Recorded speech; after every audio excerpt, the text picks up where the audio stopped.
azvina kumira zvakanaka. Award winning journalist Hope Ching'ono obudikira achibhasha maZimbabweans nenyaya yekuda kunogamuchira Madam Bosco Airport, nyaya iri kutenderera yeflyer ende nyaya yekunzi dinner patonzi kunofanira kunosangana dinner naMadam Boss.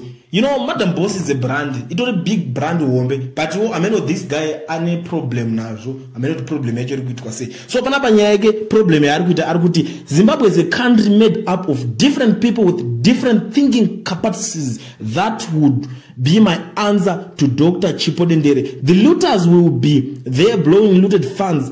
That is what Zimbabwe has become, and the clowns whose money is being looted will also be there to cheer them up. Zimbabwe needs a reset. It needs to be taken back to factory settings. You know the factory settings kunonoza amafoni by phone yako papa. Mune zvinhu zvinenge zvirimo zvikuti unongotenga phone kana kuti uchaida right uchade zvinhu zvirimo ukaita factory reset here inobvisa zvese phone ubatangedza utanywana. Ndo pari kunzi pfungwa dzemaZimbabweans ndo zvadziri kuda nekuti vanhu muri kuswera muchipemberera zvekuti munhu aenda ku BET awards nchi. Inini zvangu ndakada kuchitarisa semunhu wekuti ndinesi kutura side ndisina garage andione chakanyanya ushata pakuti munhu aenda kuma BET awards is something chekuti chinofanira kucelebrate because chinoitika chekuti maZimbabweans vakawanda ukaona apa map kucelebrate kuti kwaakabva nenhamo yaakaona yanga yakakurisa.